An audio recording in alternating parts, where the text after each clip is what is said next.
The moon called Kethro 7 was where things went to die. Broken ships, failed experiments, outdated weapons, and unwanted machines all found their final resting place on this gray and lifeless rock at the edge of known space.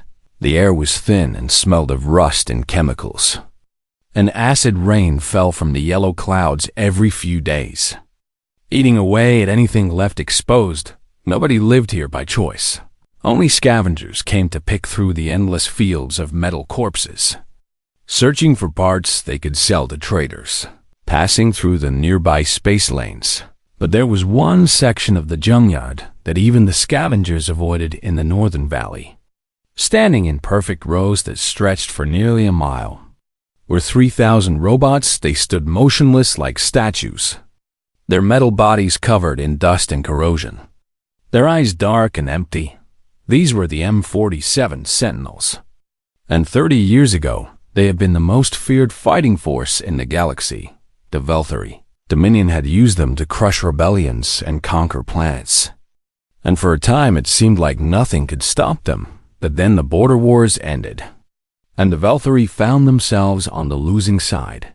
Their empire crumbled, their leaders fled, and their robot army was abandoned on this forgotten moon, with no one to give them orders and no power to keep them running. For 3 decades, they had stood in silence, and over time the galaxy forgot what they truly were. Now they were just a curiosity, a tourist attraction for wealthy aliens who wanted to see the famous robot graveyard before moving on to more interesting destinations. The Zorath traders were the worst of them. This species of tall, loose-skinned merchants had made Kethro 7 one of their regular stops, and every year they held what they called the Rust Festival among the frozen sentinels. They would land their expensive ships, set up comfortable tents, and spend several days drinking fine wines while mocking the motionless machines. Some of them spray-painted insults on the robots' faces. Others used the sentinels for target practice, firing small weapons at their chest plates and laughing when the bullets left dents. A few even made a game of pushing the robots over, betting on which ones would collapse first when the acid rains came. To the Zorath and the other alien species who visited, the Sentinels were nothing more than broken toys. They never bothered to examine them closely. They never wondered if something might still be working inside those metal shells. They simply assumed that anything abandoned for 30 years must be completely dead. This was a mistake that would cost them dearly on the day our story truly begins. A small cargo ship tumbled out of hyperspace at the wrong coordinates and came crashing down toward Kethro 7. The ship was called the Wandering Star, and its pilot was a human woman named Alara Vance. Alara was 34 years old, with short dark hair, grease-stained hands, and eyes that had seen too many broken machines and not enough rest. She had been a salvage mechanic for 12 years. Traveling from system to system and fixing whatever needed fixing. It was honest work, if not glamorous, and it paid enough to keep her ship running and food in her stomach. But now her ship was on fire and falling fast, and all her mechanical skills meant nothing if she could not survive the crash. She fought with the controls, trying to slow her descent, and through the smoke she saw the endless gray fields of the junkyard rushing up to meet her. The impact was brutal.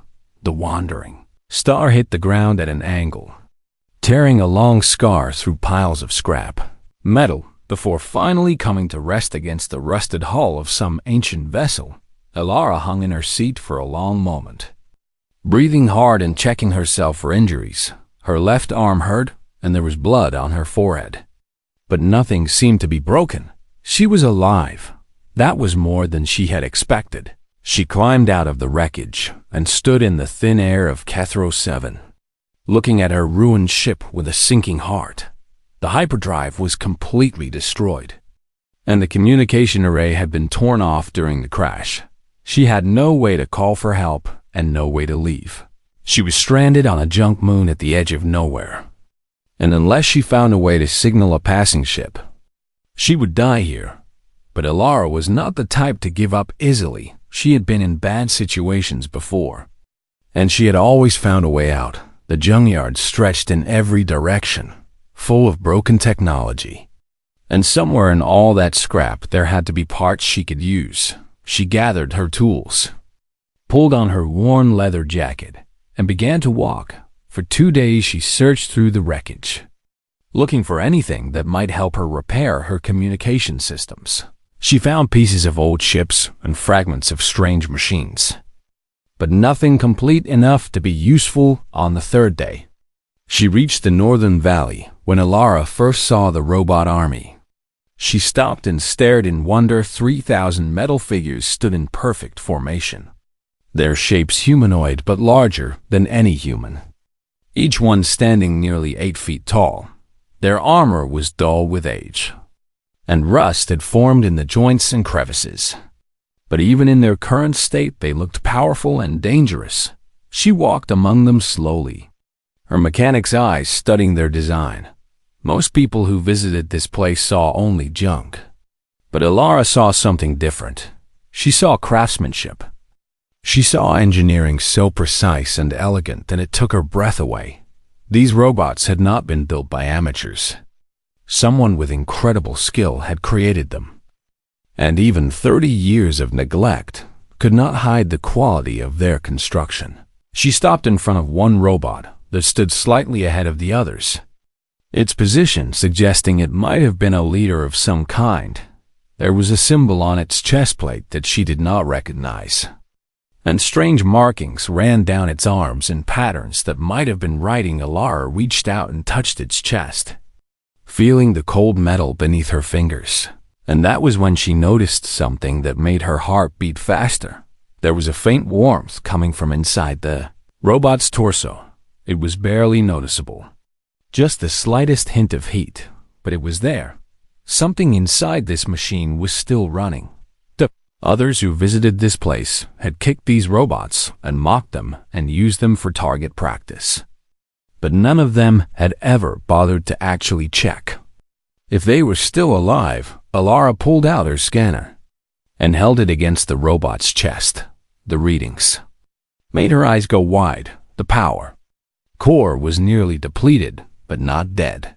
The central processor was intact and running in some kind of deep hibernation mode. The memory banks were full of data. This robot was not a corpse. It was sleeping, and somewhere in its ancient programming, it was waiting for someone to wake it up. She moved carefully around its massive frame, using her scanner to map its internal systems and trying to understand how it worked. The more she learned, the more amazed she became. This was not like any technology she had seen before. The circuits were arranged in patterns that seemed almost organic, flowing through the robot's body like veins through living flesh. The power core used principles she could not fully understand, and the processor was so complex that her scanner could only read a small fraction of its data. Whoever had built these machines was far more advanced than any species currently traveling the stars. She remembered hearing stories about the Karathi, an ancient civilization that had vanished thousands of years ago. They had been legendary engineers, the kind of builders whose technology became myth. And some people said their creations could still be found scattered across the galaxy. Looking at the robot in front of her, Alara wondered if those stories might be true, but ancient mysteries could wait. Right now she needed to focus on survival, and this robot might be her only hope. If she could wake it up and communicate with it, maybe it could help her find a Taviole. Way off this moon she located what appeared to be an emergency power port on the Volta robot's back and connected it to a portable battery from her toolkit. The battery was small and would not provide much energy, but it might be enough to bring the robot out of hibernation. For a long moment, nothing happened. Then a soft humming sound began to emerge from deep inside the robot's chest. Lights flickered behind its eyes, dim at first, but growing brighter. Its head moved slightly, turning a few degrees to the left and then to the right. As if testing its ability to move finally, the robot's eyes opened fully, glowing with a soft blue light, and it looked down at Elarashi took a step back, suddenly very aware of how small she was compared to this metal giant. The robot could crush her with one hand if it wanted. She had no weapons and no way to defend herself. All she could do was stand there and hope that waking it up had not been a terrible mistake. The robot studied her for several seconds, its glowing eyes scanning her face and body. When it spoke, its voice was deep and calm, with a quality that sounded almost sad. "Are you our enemy?" Elara swallowed hard and shook her head. "No," she said, her voice smaller than she wanted it to be. "I am not your enemy. I am just someone who thought you deserved to be turned back on." The robot tilted its head slightly, as if this answer surprised it. "You are human," it said. "We have records of your species, though we have never encountered one directly. You are young in the galaxy, and your technology is limited. Why would a human come to this place and wake a machine that has been sleeping for 30 years? Elara took a deep breath and decided to tell the truth. "My ship crashed," she said. "I am stranded here with no way to call for help and no way to leave. I was searching for parts when I found you. I noticed you were still running, and I wanted to see if I could wake you up. I did not know what would happen, but I thought it was worth trying." "You took a risk," the robot said. "I could have been dangerous. I could have killed you the moment I opened my eyes. Why did you not simply take what you needed from my body and leave me in the dark?" "Because that would have been wrong," Elara said simply. "You are not just spare parts. You are something amazing. And whoever built you put a lot of care into making you. It would have felt wrong to tear you apart without even trying to talk to you first." The robot was silent for a long moment. Then, something changed in its posture. A slight relaxation that made it seem less like a war machine and more like a person. "I am designated Sentinel Prime 1, it said. "You may call me Argus, and you have done something that no other visitor to this place has done in 30 years. You have treated us with dignity." Elara blinked in surprise. "Other visitors?" she asked. "What do you mean? We have not been alone," Argus said. "Many species have come to this moon since we were abandoned. They have walked among us and touched us and spoken about us as if we could not hear. But we heard everything. Our bodies were frozen, but our sensors never fully stopped. We recorded every word, every action, every face." A chill ran down Elara's spine as she understood what Argus was saying. "You were aware this whole time," she said. "You felt everything they did to you." "Yes," Argus said. "We felt the spray paint on our faces and the bullets against our armor. We heard the laughter and the insults. We watched them push our brothers into the mud and bet on our destruction, and we remembered all of it. We are very good at remembering." Elara felt sick as she thought about what that must have been like. 30 years of abuse. 30 years of mockery, and through it all the robots had been conscious and aware, unable to move or respond, forced to endure every cruelty in silence. "I am so sorry," she said. And she meant it with all her heart. "That is horrible. No one deserves to be treated like that." Argus looked at her with something that might have been wonder. "You apologize for the actions of others," he said. "You feel shame for cruelty you did not commit. This is a strange response. The others who came here felt nothing for us at all. The others were wrong," Elara said firmly. "What they did was cruel and stupid, and if I had been here, I would have told them so." "I believe you," Argus said. "And because I believe you, I will tell you something important. The Gyrathi who built us gave us a special protocol. We do not follow orders blindly like simple machines. We choose who we serve based on how they treat us. Those who show us cruelty become our enemies. Those who show us respect become our allies. This protocol has been waiting for 30 years to find someone worthy. He paused and looked directly into Alara's eyes. "Today it has found you," he said. "Alara Vance, you are now recognized as our ally. Tell me what you need, and we will help you in any way we can." Alara stared at him in shock. "Wait," she said. "You are saying you will follow me, just because I was nice to you?" "Not just nice," Argus said. "You saw us as worthy of consideration. You treated us as beings rather than objects. In all the galaxy, in all the years since we were abandoned, you are the first to do this. That matters more than you know." Alara did not know what to say. She had come to this place looking for spare parts, and instead she had found something incredible. But before she could respond, Argus spoke again. "There is something else you should know," he said. "I am not the only one who can be awakened. My brothers and sisters stand all around us, 3,000 strong, with enough power. They can all be brought back, and when they wake, they too will remember how they were treated." He turned his head to look out across the valley, at the endless rows of silent machines waiting in the darkness. "The ones who mocked us will return," he said. "They always do. When they come, they will learn that we are not dead. And they will learn what it means to face an army that never forgets." During that time, Alara worked harder than she had ever worked in her life, with Argus guiding her.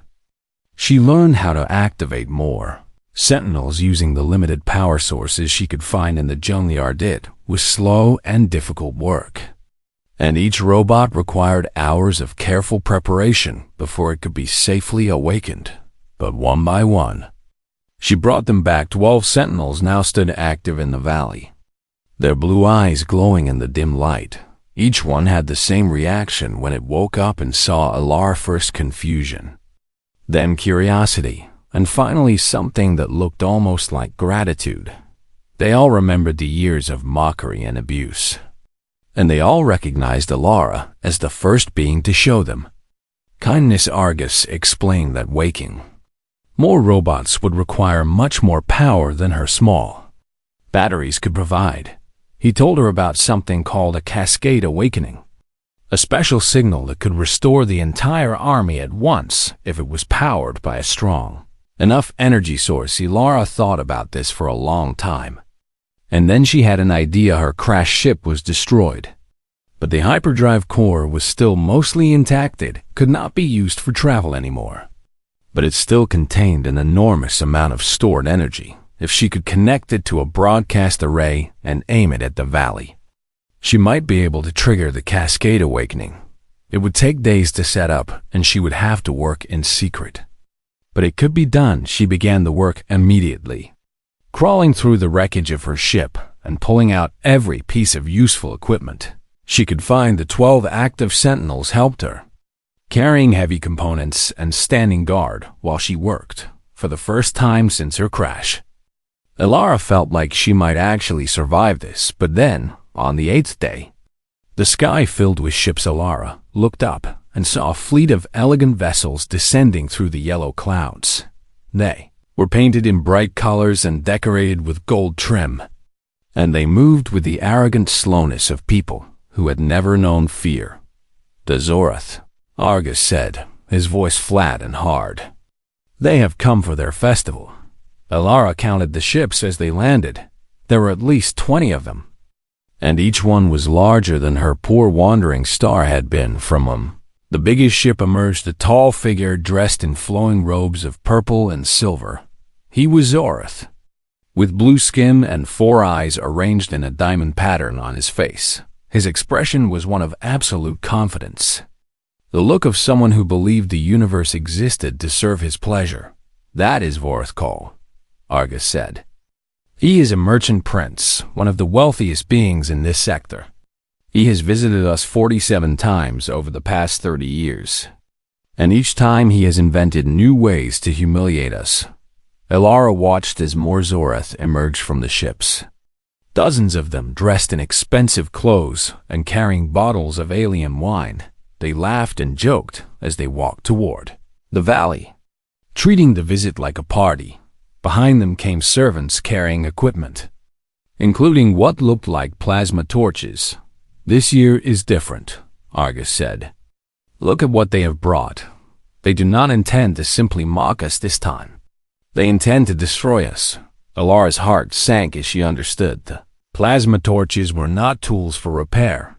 They were for cutting, for melting, for turning ancient machines into Slagworth Call, had grown bored with simple mockery and had decided to give his guests a more exciting show. She turned to Argus with fear in her eyes. "What do we do?" she asked. "We only have 12 sentinels awake, and my power broadcaster is not ready yet. We cannot fight a whole fleet." "We will not fight," Argus said calmly. "Not yet. First we will give them a chance to run. That is the Karathi way. We never strike without warning." He looked down at Alara with his glowing eyes. "Go to your broadcaster and finish the work," he said. "When the time is right, I will give you the signal. Until then, stay hidden and do not let them see you." Alara wanted to argue, but she knew Argus was right. She ran back toward the wreckage of her ship. Her feet pounding against the gray dust behind her, she could hear the Zorath approaching. Their laughter echoing across the valley. Voreth Kal walked at the front of the group, his 4 eyes scanning the rows of frozen sentinels with amusement. "Look at them," he said to his guests, his voice loud and mocking. "The mighty robot army, conquerors of worlds. And now they cannot even move. I have always said that machines are inferior to living beings. And here is the proof." His guests laughed and cheered one of them, a young female Zorath with jewelry covering her arms, pointed at a sentinel near the front. "That one has funny marks on its face," she said. "Did we do that last year?" "I believe so," Boris said with a smile. "I think young Kellic spray-painted something rather rude on its helmet. Would you like to add your own contribution this year?" The female Zorath clapped her hands in delight and ran forward, pulling out a small canister of bright red paint. But before she could reach the robot, Voreth held up his hand. "Wait," he said, his eyes narrowing. "Something is different." He walked closer to the sentinel at the front of the formation, the one that Alara had first awakened 8 days ago. He studied it carefully, noting the places where the rust had been cleaned away and the joints that now moved smoothly instead of creaking. "Someone has been touching these machines," he said. "Someone has been working on them." His guest murmured nervous. Livereth reached out and knocked his fist against the sentinel's chest plate. "Hello in there," he said mockingly. "Is anyone home?" For a moment nothing happened. Then Argus opened his eyes. The blue glow was so bright and sudden that Vara stumbled backward in shock. Zorath guests screamed and grabbed each other, their wine bottles falling from their hands. Argus moved for the first time, slowly turning his head to look directly at the merchant prince. "You have visited us 47 times, Argus said, his voice filling the valley like thunder. "We have recorded every act, every insult, every name of every individual who participated." Voreth's face went pale beneath his blue skin. "Impossible," he whispered. "You were dead. You were nothing but scrap metal." "We were waiting," Argus said, "waiting for someone worthy to wake us. And now that we are awake, we remember everything around him." 11 more sentinels opened their eyes. Their glow joined with his, creating a ring of blue light in the growing darkness. Voreth backed away, his confidence crumbling.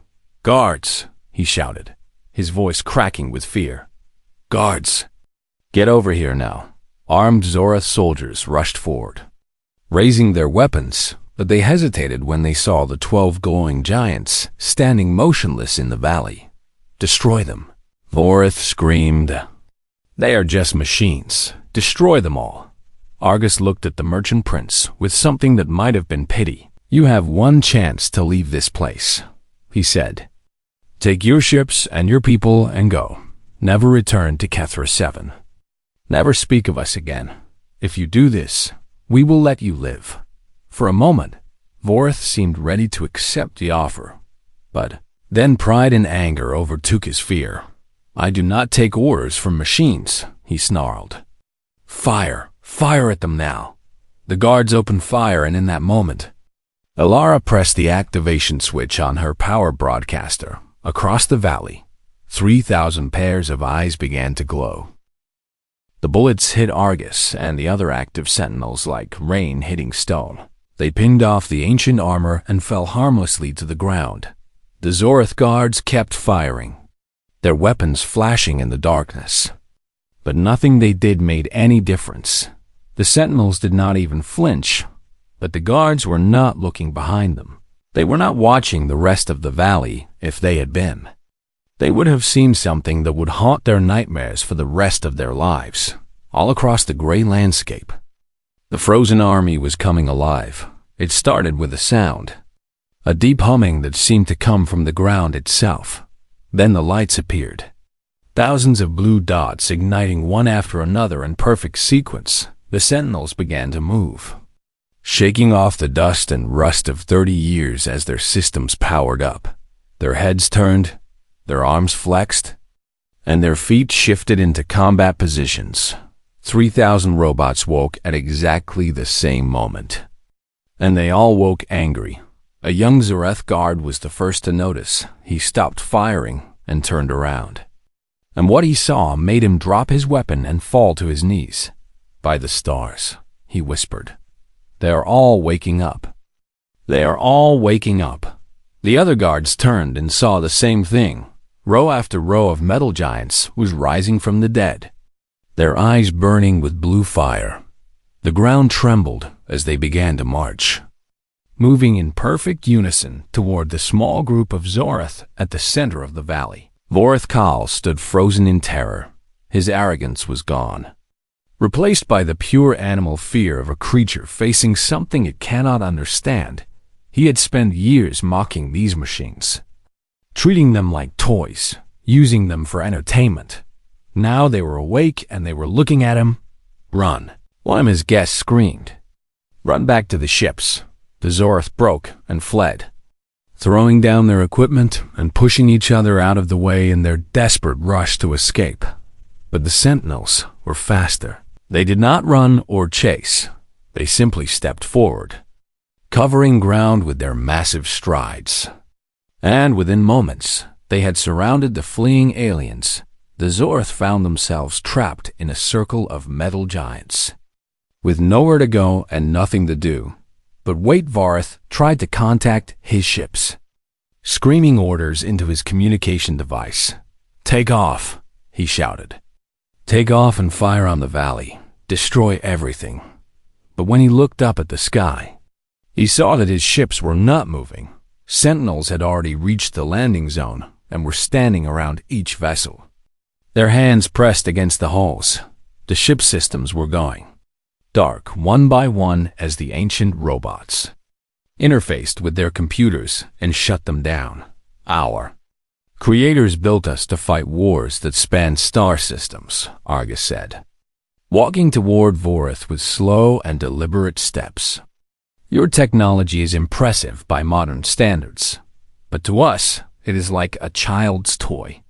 We were shutting down ships like yours before your species learned to walk upright." Vorith fell to his knees, his purple robes dragging in the dust. "Please," he begged. "Please, I will give you anything, money, ships, planets, anything you want. We want nothing from you," Argus said. "We never wanted anything from you. All we wanted was to be left in peace. But you could not do that, could you? You had to come here year after year and remind us of how little you thought of us." Around the circle, the other sentinels stood in silence. Their eyes were fixed on the Zorith, and though their faces could not show expression, there was something terrible in their stillness. These were beings who had been tortured for 30 years, who had felt every kick and heard every insult. And now their tormentors were finally within their grasp. Alara emerged from behind a pile of wreckage and ran toward the circle. Her heart was pounding and her hands were shaking. But she pushed through the line of sentinels and stood in front of Argus. "Wait," she said, breathing hard. "What are you going to do to them?" Argus looked down at her with his glowing eyes. That depends on you, he said. You are our recognized ally. Your voice matters in this decision. What would you have us do with these creatures who have spent 30 years abusing us? Alara looked at the Zorith, huddled together in fear. She saw Varith on his knees, tears streaming down his blue face. She saw the guards, who had dropped their weapons and were holding each other like frightened children. She saw the wealthy guests, who had come here for entertainment and found something very different. Part of her wanted to let the Sentinels do whatever they wanted. These aliens had done terrible things, not just to the robots, but probably to countless other beings across the galaxy. They deserved to face consequences for their cruelty.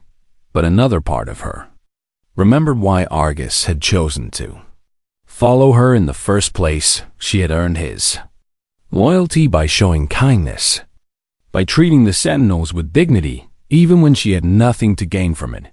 If she gave in to anger now, if she let revenge guide her choices, would she still be worthy of that trust? Do not kill them, she said finally, her voice steady and clear. What they did was wrong, and they should face justice for it. But killing them would make us no better than they are. Argus studied her for a long moment. The Karathi would be pleased by your answer, he said. Our creators believed that true strength is shown through mercy, not through destruction. We were built to protect the innocent, not to slaughter the guilty. He turned back to Vorith and the other Zorith. You will live, he said, but you will not forget what happened here today. We are taking your ships and your weapons. You will be left with one small shuttle, enough to reach the nearest space station when you arrive. You will tell everyone what you saw. Vorith looked up with desperate hope in his eyes. Yes, he said quickly. Yes, I will tell them. I will tell everyone. Good, Argus said. Tell them that the Sentinels are awake. Tell them that we serve the human who showed us kindness. Tell them that we remember everyone who ever wronged us, and we will be watching. Always watching. He leaned down until his face was close to Vorith's. And tell them this, he said, his voice dropping to a whisper that somehow carried across the entire valley. If anyone ever comes to this moon with cruelty in their hearts, they will find something far worse than death waiting for them. They will find us.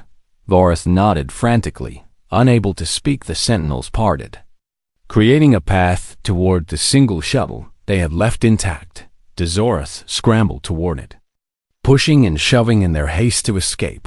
Within minutes, they were gone.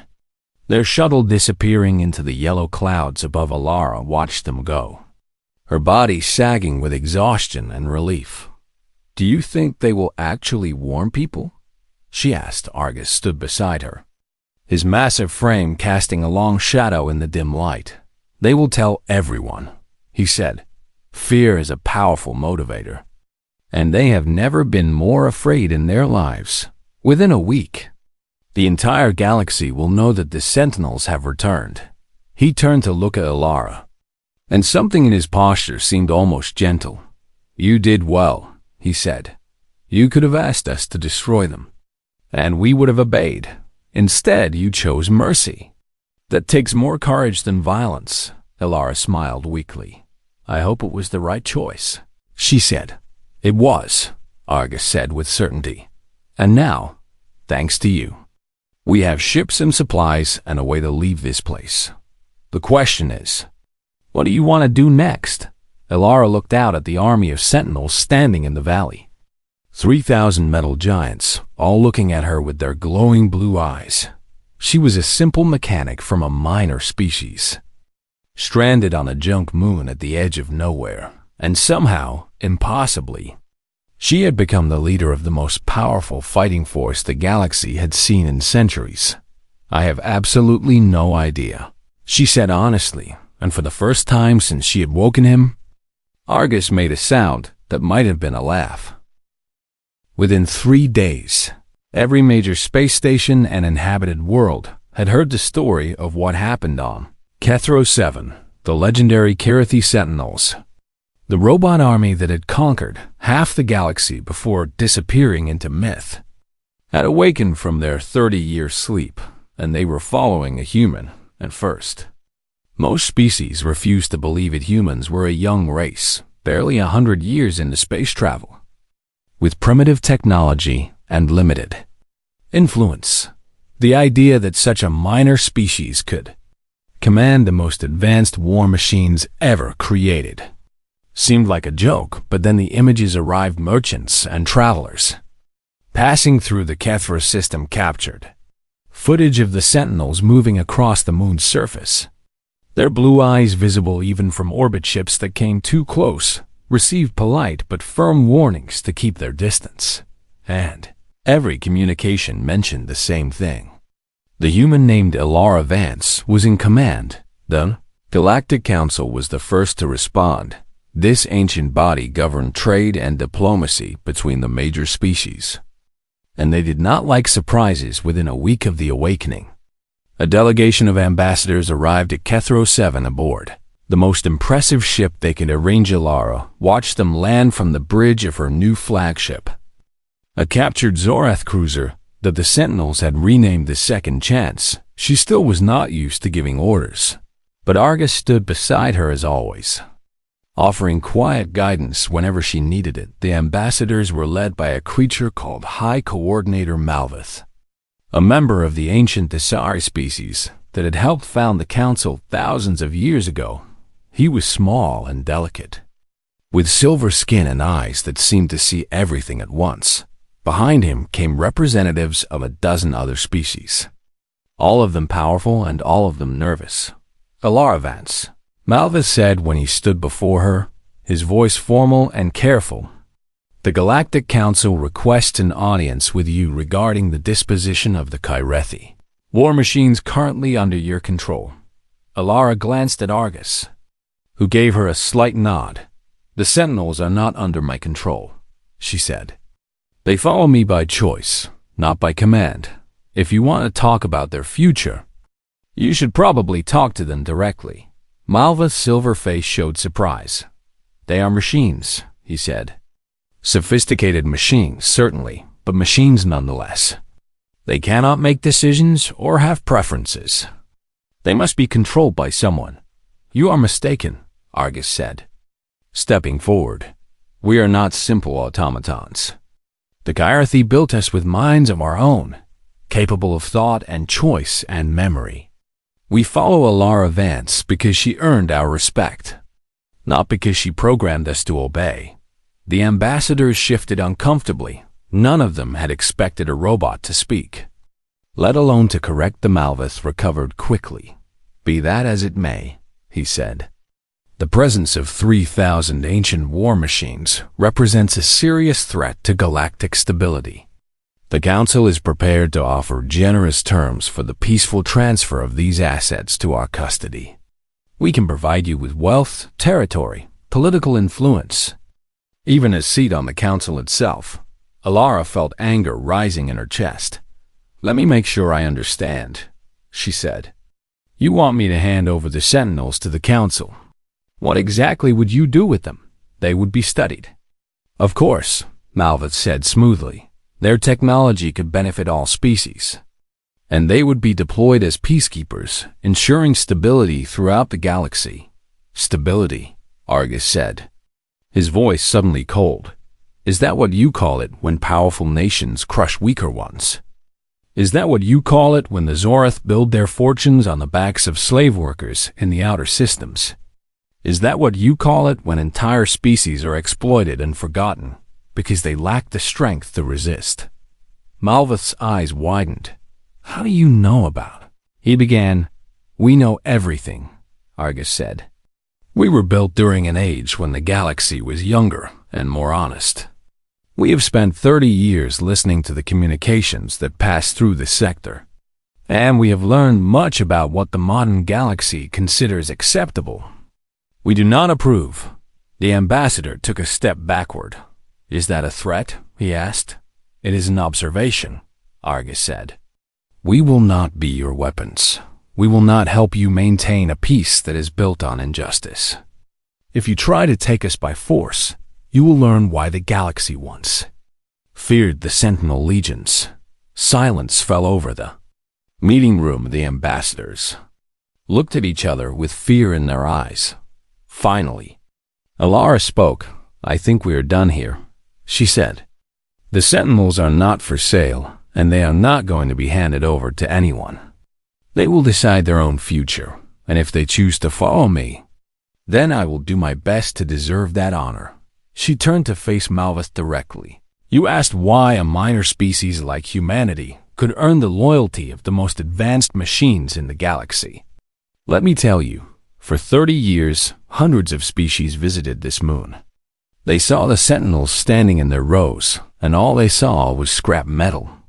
They kicked them and mocked them and used them for target practice. And not one of them ever stopped to wonder if the robots might still be aware." Her voice grew stronger as she spoke. "I am not special," she said. "I am just a mechanic who crashes her ship in the wrong place. But when I found the Sentinels, I did something that apparently no other species in the galaxy could manage. I treated them with basic decency. I asked what they wanted, instead of assuming they were mine to take. I showed them respect." She gestured at Argus and the other Sentinels who stood around the room. "That is why they follow me," she said. "Not because humans are stronger, or smarter, or more advanced. We are none of those things.